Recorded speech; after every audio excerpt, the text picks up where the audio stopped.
Welcome to Starbound's second channel. My name is Jack. I'll be your narrator today. Before we start the video, please just go below and check to see if you're subscribed. It's 100% free and it just allows our videos to pop up on your feed more often. Thanks for watching. Ektak drifted in his neural interface cocoon, monitoring an unremarkable star system at the edge of Council space.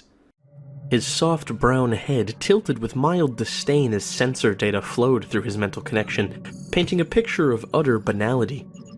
A yellow dwarf star, 7 planets, 2 rocky, 5 gas, and a rather common asteroid belt.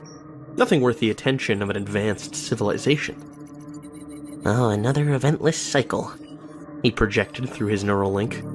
The ship's AI acknowledged with a subtle modulation in the data stream. Ektak's purple eyes narrowed as he considered, not for the first time, how far beneath him this assignment was. The Council insisted on maintaining observation posts in every sector, a relic of more primitive times when unexpected discoveries and new sources of knowledge were still possible. His vessel, a masterwork of engineering, deserved better than his glorified sentry duty. Its neural interface systems let him experience space directly, expanding his consciousness across light years. The smooth, pearlescent walls contained no crude physical controls or displays. Everything filtered directly through his enhanced mind. Such advanced technology was wasted on watching empty space. Ektak's species had long since unlocked the fundamental secrets of the universe. They'd mastered faster-than-light travel through 3 distinct methods: warping space-time, jumping through special distortions, and sliding through hyperspace dimensions. Their understanding of physics was complete. Their technology had reached its zenith. There was nothing left to discover, which made his assignment here particularly galling. The Council spoke of maintaining vigilance, but what could possibly surprise them now? His people had categorized every possible means of space travel, every variation of technological development. The universe held no more mysteries. A discordant note in the sensor data interrupted his internal grumbling. Ektak's attention snapped to an anomalous reading at the system's edge. A vessel had appeared, but its signature matched no known configuration. analysis, He commanded. The ship's AI compared the readings against its comprehensive database. No match found. Strange. Ektak initiated a full diagnostic of the sensor arrays. Clearly there was a malfunction. He meticulously checked each detector, each gravitational wave monitor, each subspace scanner. All systems reported optimal function. The unknown vessel remained, a single bright spot in space defying classification. It wasn't using any known form of propulsion. No warp field distorted space around it. No fluctuations suggested a jump drive. No dimensional ripples indicated hyperspace travel. It simply moved. Initiate, first contact protocols, Ektak ordered, his professional stance asserting itself despite his disbelief. The ship's stealth systems engaged, masking their presence while they gathered more data. Standard procedure required careful observation before making contact with potentially new species. Not that this could actually be a new species. His people had mapped every possible technological path. This had to be some kind of glitch fooling the sensors. Perhaps a new combination of known tech that confused his ship somehow. The vessel suddenly accelerated. Ektak tracked its trajectory, noting with growing unease that it seemed to violate multiple laws of physics. Matter couldn't move that way through normal space. His ship automatically calculated pursuit vectors using all 3 FTL methods. match course and speed, he commanded. The ship's drives engaged in sequence. First the warp field, trying to bend space-time to catch up. Then the jump drive, attempting to teleport ahead of the target. And finally the hyperspace engines, seeking to create a shorter path through higher dimensions. None of them worked. The unknown vessel maintained its lead effortlessly, showing no signs of energy expenditure. Ektak's frustration mounted as his supposedly superior technology proved inadequate. divert all non-essential power to engines, he ordered. The temperature dropped as life support systems powered down. His breath frosted in the thinning air. Warning indicators flashed through his neural link as the ship pushed beyond safe operating parameters. The target's vessel's course became increasingly erratic. Navigation systems failed to plot its movements through normal space-time. The laws of physics seemed to bend around it in ways that shouldn't be possible. Ectac's neural link stuttered and fragmented as the sensors struggled to process the impossible readings. Space itself twisted in ways that violated every known principle. His ship's AI reported cascading errors as it tried to analyze the phenomenon. A massive gravitational distortion formed directly ahead. The unknown vessel accelerated toward it with clear purpose. Ectac's sensors detected complex geometries that defied mathematical description. "Emergency stop!" he commanded, but momentum carried them forward. The last thing Ectac registered before consciousness failed was the horrifying realization that their complete understanding of the universe might not be so complete after all. The Neuralink dissolved into chaos as they crossed the threshold. Stars wheeled and spun as space turned inside out. Scientific certainty crumbled in the face of direct evidence that they had been wrong. Terribly, catastrophically wrong. Darkness met him before he could process the full implications of that thought. Reality fragmented into disconnected sensations. Without his neural link, Ectac floated in a void where conventional physics held no meaning. His consciousness stretched and compressed, making seconds feel like eons and hours pass like heartbeats. His soft brown head tilted uselessly, purple eyes unseeing as his enhanced mind struggled to process the impossible. Foreign energy patterns rippled through the space around his ship. His vessel's defensive systems activated in sequence, each countermeasure failing faster than the last. Through the haze of semi-consciousness, Ectac sensed something vast and methodical probing his neural interface. The presence moved with targeted intention, as if his species' most advanced technology was nothing more than a simple puzzle to be solved. The entity bypassed every security protocol, every defensive barrier, every safeguard developed over centuries of technological advancement.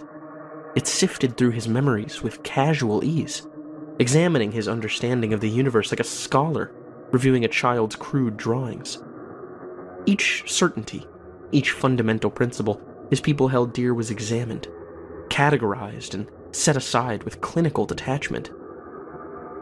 Ectac's final coherent thought was pure, crystallized horror. Not at the violation of his mind, but at the growing suspicion that everything his civilization believed about their technological supremacy might be wrong. They maybe weren't at the pinnacle of understanding, and perhaps they were barely at the beginning. Consciousness returned slowly, like a tide creeping up a shoreline. Ectac became aware of his body in stages. First the soft, yielding tissue of his skull against a firm surface, then the rougher texture of his brown-tinted epidermis where it pressed against what felt like polished stone. His neural link remained silent, leaving him trapped in the confines of his own senses. His large fingers explored the floor beneath him. The surface felt impossibly smooth, yet somehow maintained grip, like running his hand over crystallized water. The walls, brilliant white when he opened his purple eyes, had the same paradoxical texture. His clawed fingertips detected no seams, no joints, no evidence of construction. The room simply existed, as if carved from a single perfect gem. Ectac pushed himself to a sitting position, his lean frame moving with the characteristic fluid grace of his species. Without his neural interface, he felt unnaturally limited, reduced to experiencing the world through mere physical senses. His head, soft and malleable like all of his kind, shifted slightly as he turned to examine his surroundings. The epidermis covering his skull rippled with the movement, refracting light in subtle patterns that would have signaled anxiety to another of his species. An opening appeared in the seamless wall, causing his skin to ripple with surprise. Two bipedal creatures entered, forms unlike anything the Council's extensive xenobiological database had ever seen. They walked upright on two legs, their bodies wrapped in artificial coverings, their heads adorned with strands of fibrous material. Their exposed skin came in different colors, one dark as rich soil and the other pale as stripped bone. The dark-skinned creature stepped forward first. Its movements carried an unsettling grace, like liquid flowing in a bipedal shape. Long black fibers cascaded down its back in intricate patterns. Its face bore features that seemed logical, sensory organs placed with symmetry. When it opened what must be a mouth, sounds emerged that Ektak's brain somehow understood, despite his translation implants being offline. Welcome back to consciousness, it said in a melodious tone. I hope you're not experiencing any discomfort. The neural disconnection can be disorienting. Ektak's skin rippled with shock. The creature spoke of his neural technology as casually as one might discuss the weather.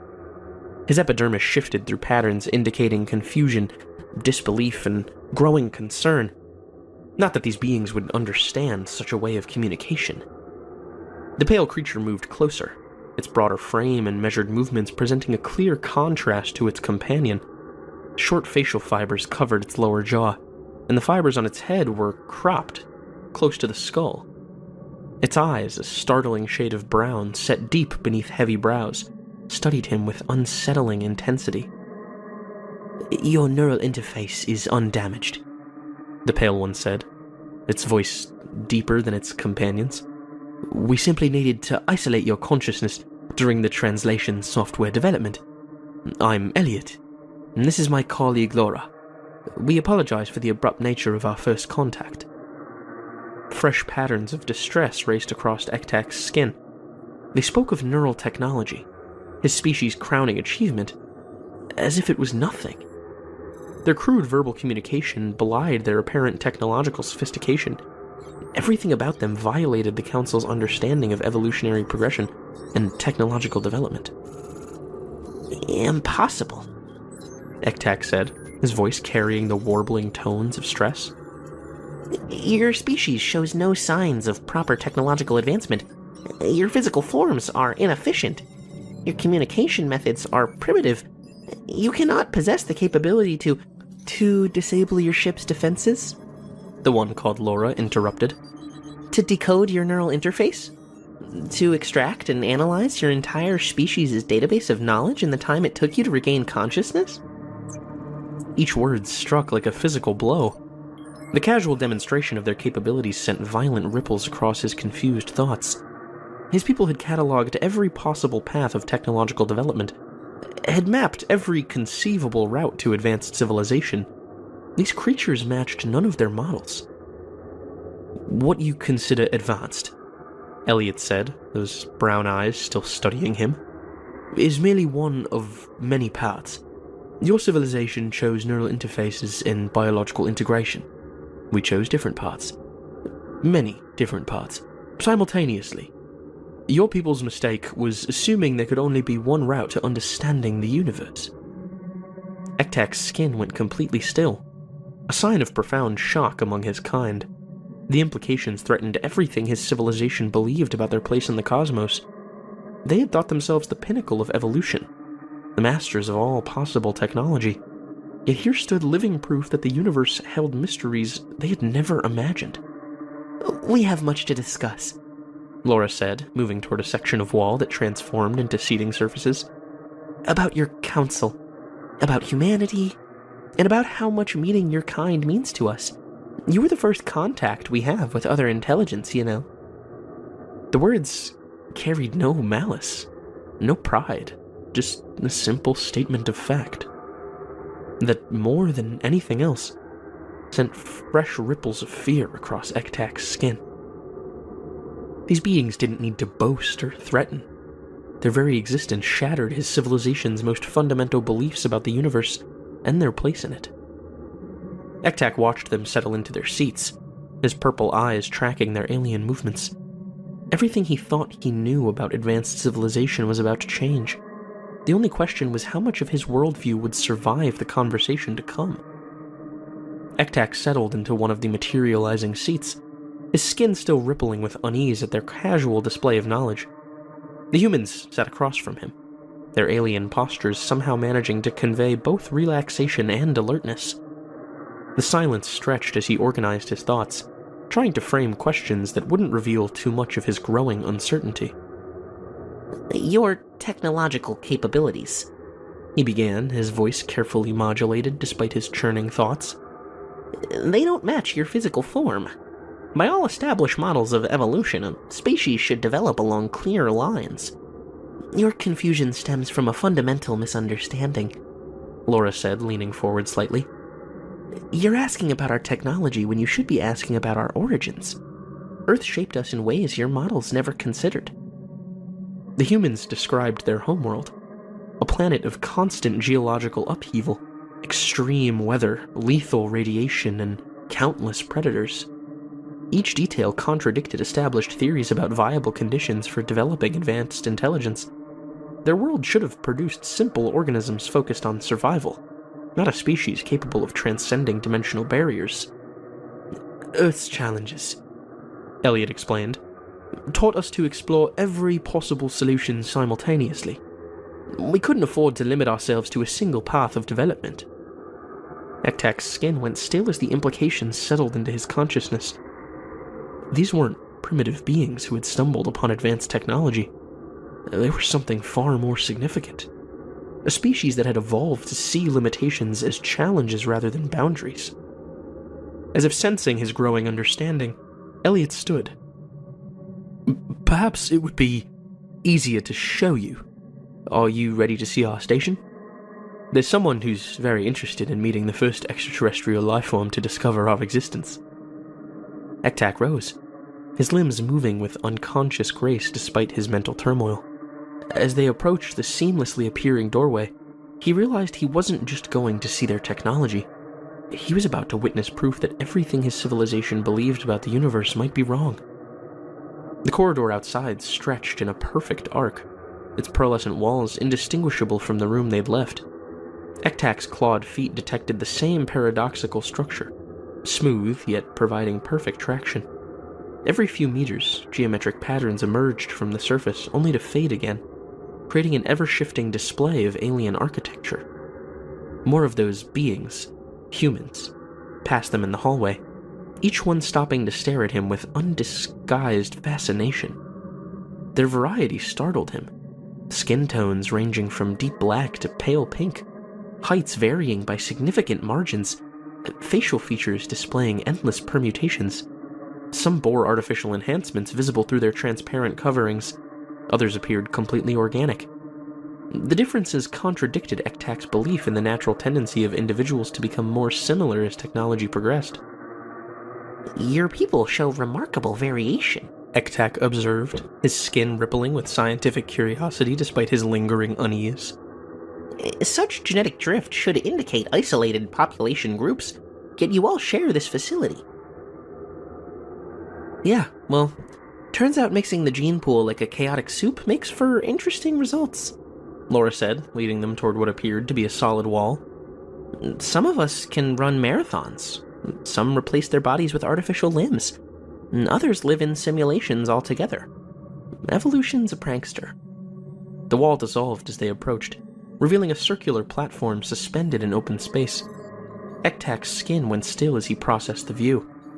They stood at the heart of a massive engineering complex wrapped around a fast-rotating singularity. The black hole's ergosphere glowed with artificial structures that defied physical analysis. The Penrose Process Facility, Elliot said, gesturing at the impossible construction. We extract rotational energy from the black hole's spin, converting it directly into usable power. It's how we maintain our gate network. Ektak's scientific knowledge rebelled at the casual use of advanced physics. You are draining power from a black hole? We know it's theoretically possible to extract energy from them, but the resources needed to maintain stable extraction would... And the logistics, the processing power, would exceed the processing capability of your neural networks by several orders of magnitude, Laura finished. Yes, that's why we developed quantum biological computers. Would you like to meet one? Before Ektak could respond, a new voice emerged from the air around them. Gentle, amused, and utterly artificial. I believe he already has. Hello, Ektak. I'm Ada, the station's governing intelligence. I'm the one who decoded your neural patterns while you were unconscious. Ektak's skin rippled violently. The voice belonged to no visible source, yet it carried more presence than any AI he'd encountered. You're a machine intelligence? But you feel organic. I'm both and neither, Ada replied. My processing core is a device grown from engineered human nerve tissue. My consciousness spans both digital and organic substrates. Your people chose pure technological enhancement. We tried every possible approach. The platform began moving, carrying them through the station's layered spheres. Each level revealed new impossibilities. Labs where humans manipulated small singularities with casual ease. Engineering bays housing vessels that ignored conventional physics. Medical facilities where bodies were deconstructed and rebuilt at the atomic level. The research conducted here, Laura explained, focuses on dimensional engineering. The facility you encountered while following our ship was one of our early prototype gates, the first successful breach between galaxies. Ektak's skin pattern shifted to indicate profound shock. But between galaxies? But the energy requirements are trivial when you can tap a black hole's rotation, Elliot said. We built the gate network to search for other civilizations. Our own galaxy proved disappointingly empty. The platform stopped before a massive 3D display showing the Milky Way. Countless points of light indicated human settlements, spreading out from a central point Ektak assumed was their homeworld. The scale of their expansion staggered him. We explored every system, Laura said softly, terraformed thousands of worlds, sent probes to millions more. For centuries, we searched for any sign of other intelligent life. Finding nothing drove us to push harder, reach further. We refused to believe we were alone in the universe. The gate network was our solution, Ada's voice added. If we couldn't find life in our galaxy, we'd search in others. We've established facilities like this one in hundreds of neighboring galaxies. You're the first representative of an advanced civilization we've encountered. Ektak absorbed this while watching human engineers manipulate the black hole's ergosphere through glowing interfaces. Their technological advancement wasn't just beyond his civilization's understanding. It operated on fundamentally different principles. Your people mastered one path to the stars, Elliot said. Neural integration, biological enhancement, sophisticated AI. But you assumed it was the only path. That's why you couldn't recognize our technology. You weren't looking for alternatives. We thought we knew everything, Ektak said, his skin displaying patterns of dawning comprehension. We categorized every possible means of advancement, every technological path, but we only looked for developments that matched our own trajectory. A natural assumption, Ada commented. Your civilization achieved remarkable advancement along its chosen path, but the universe offers infinite possibilities. Limiting yourself to one approach means missing countless opportunities for growth. The platform began moving again, taking them deeper into the station. Each new chamber revealed technologies that contradicted Ektak's understanding of physics. Humans weren't just operating beyond his civilization's knowledge. They were casually ignoring what his people considered fundamental laws of reality. There's someone else who'd like to meet you, Laura said as they approached another seamless door. The station's director has some questions about your council. We're very interested in opening diplomatic relations now that first contact has been established. Ektak's skin tensed with renewed anxiety. He was about to become his civilization's first official representative to a species that transcended their understanding of science itself. The ramifications threatened to overwhelm his carefully ordered worldview. As the door dissolved before them, Ektak realized his mission had changed. He hadn't just discovered a new civilization, he'd discovered proof that the universe was far stranger and more wonderful than his people had ever imagined. As they crossed the threshold, the director's chamber revealed itself, a study in practical elegance. One wall displayed a massive holographic projection of interconnected points of light, a network spanning multiple galaxies. Director Sorrel, a tall woman with silver-streaked black hair and keen dark eyes, stood before the display as a figure of authority. This is our gate network, she said, gesturing at the glowing web.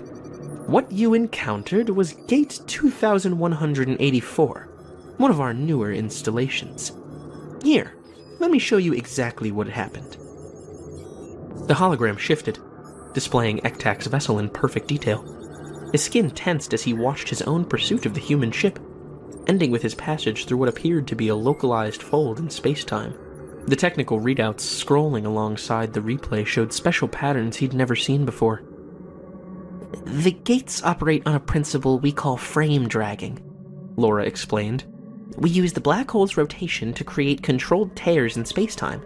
The Penrose process provides the power, while recently discovered principles maintain the connection between points. Elliot manipulated the display, showing the complex machinery orbiting the singularity. Each gate can link to any other in the network. We currently maintain 3,842 stable connections across 412 galaxies. The scale staggered Ektak. His skin went completely still as he processed the implications. Before he could formulate a response, Ada's voice emerged from the station's systems. Director, you should be aware. Footage of our guest has reached the general population. We're seeing significant crowd formation in the observation galleries. Sorrel smiled. Well, we knew we couldn't keep this quiet for long. Shall we give them a proper first contact moment? The director led them from her chamber into a wide corridor with transparent walls. Ektak's skin became stiff at the sight of hundreds of humans pressed against the barriers, their faces displaying a range of emotions his brain struggled to categorize. Children pointed and whispered. Scientists clutched data tablets, recording his every movement. You're the first proof they've ever seen that we're not alone in the universe, Laura said softly. Every human child grows up learning about our long search for another intelligent life. Now they're witnessing history. Security footage playing on nearby screens showed Ektak's arrival from multiple angles. The AI's precise notation appeared alongside each clip, documenting humanity's first xenobiological data. They entered what appeared to be a gathering space.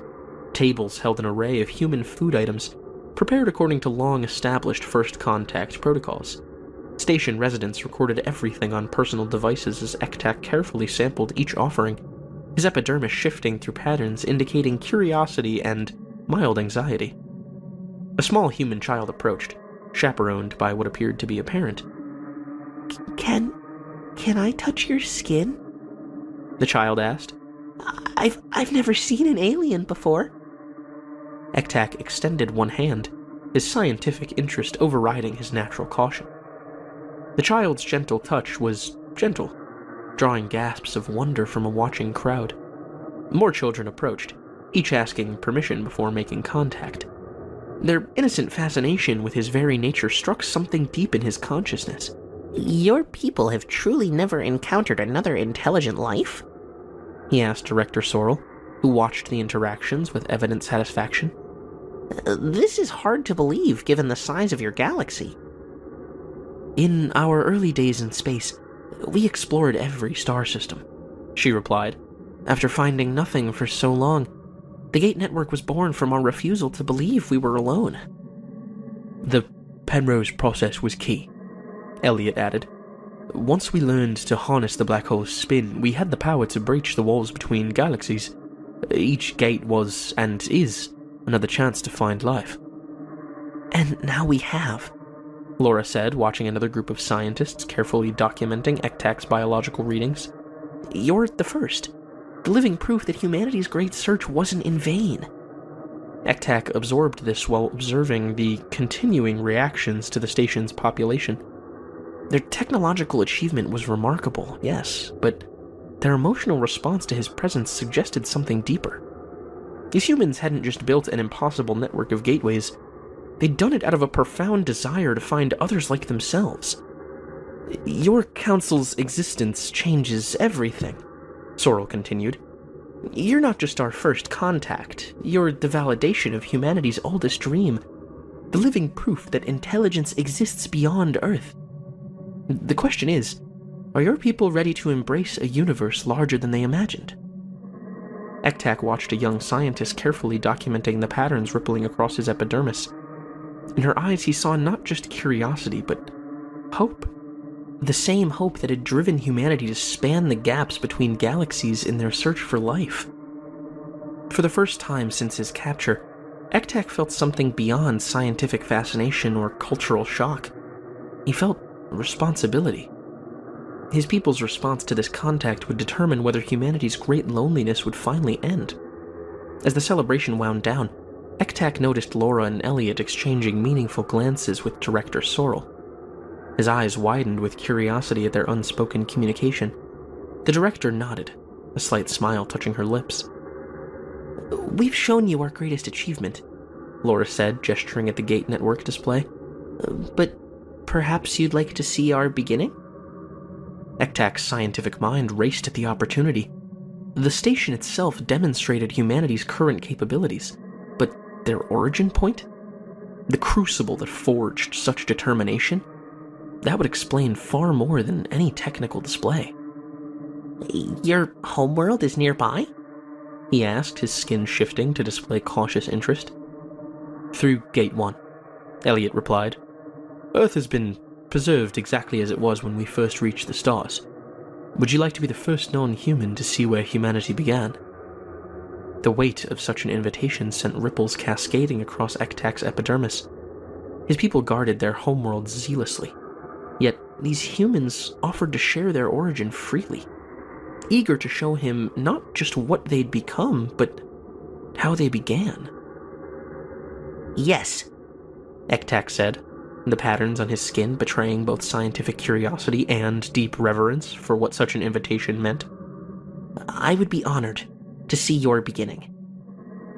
They guided him through the station's corridors to a special docking bay. The transport vessel waiting for them was smaller than he expected, its viewing chamber dominated by transparent walls that curved overhead to offer an unobstructed view of space. As Ektak settled into an observation seat, his body tensed. Laura and Elliot took positions nearby, their expressions suggesting their excitement. "Initiating broadcast," Ada announced. 12 billion humans are now watching through various feeds. Your first glimpse of Earth will become part of humanity's historical record." Ektak's eyes narrowed in surprise. Will your entire species witness this?" "They will. Earth holds special meaning for us," Laura explained. "It's more than our first planet. It's our reminder of how far we've come, and why we never stop pushing forward." The gate's transit proved smoother than his accidental passage. Space bent gracefully around them, and then there it was. A blue sphere suspended in void, wrapped in swirling white clouds. A single moon orbited the planet, its surface marked by ancient impacts. "Only one natural satellite?" Ektak asked, his scientific mind asserting itself. And you never augmented it?" "Only briefly, in a distant past," Elliot said. "We've terraformed thousands of worlds, but this one we preserve in its original state." The transport descended through the atmosphere. Ektak's skin rippled in waves as he took in the raw beauty of unengineered weather patterns. Clouds parted to reveal vast oceans and continents shaped by natural forces rather than technological contraptions. "Your civilization arose in such a chaotic world?"